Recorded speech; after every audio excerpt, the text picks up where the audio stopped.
अस्सलाम वालेकुम दोस्तों, बरखुरदारों, आप सबको भी कहता हूँ कि डॉक्टर साहब भी, ये साहब, सारे आप इसराइल के साथ सिर्फ़ और सिर्फ ये अल्फाज ही ज़ाहिर कह देना कि हम अखलाकी लिहाज से उनके साथ हैं, ये क्या है? वो बम मार मार के हमारे बच्चों को शहीद कर रहा है, औरतों को अस्पतालों में बम मार रहा है। तो हम जो कर सकते हैं, उनकी जितनी बनी हुई चीज़ें हैं ना, उनका बाइकाट किया जाए और ये बात आगे सारा दिन फैलाते रहें कि उनकी जो चीज़ भी बनी हुई है, पेट्रोल टोटल का, पेप्सी, कोक, लेज वगैरह, मेकअप का सामान वगैरह, इन सब का बाइकाट किया जाए। इतना तो हम कर सकते हैं कि नहीं? ये तो हमारे बस में है ना। तो अगर सिर्फ ये कह दें कि जी हम मुसलमान हैं, हम अखलाकी लिहाज से उनके साथ हैं, ये तो नहीं जवाब बनता।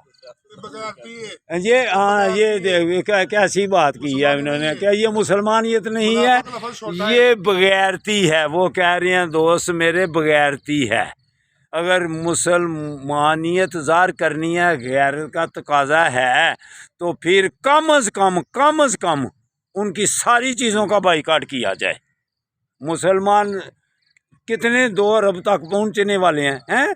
तो अगर वो लाखों के हिसाब से हैं जो वो बनाते हैं चीज़ें, अगर मुसलमान बंद कर दें,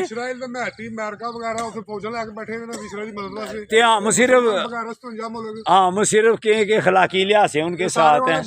अगर हमारे बच्चों को कोई ऐसे ज़िबा कर रहा हो, तो हम दूर से बैठकर ये कहें कि हम अखलाकी लिहाज से आपके साथ हैं, तो अखलाकी लिहाज से जुल्म किया है, ये अल्फाज पूरे नहीं उतरते मुसलमानियत में।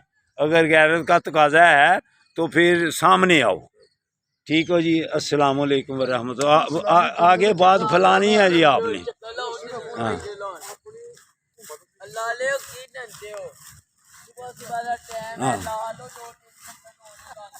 हाँ, सुबह का टाइम है।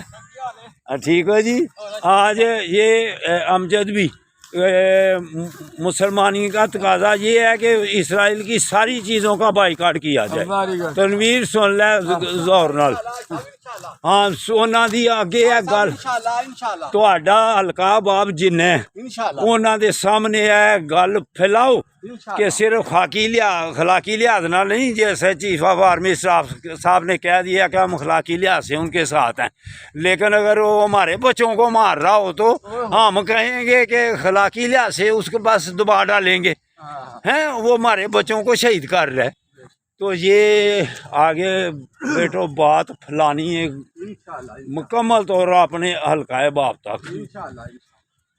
अल्लाह हाफिज़, अल्लाह हाफिज़।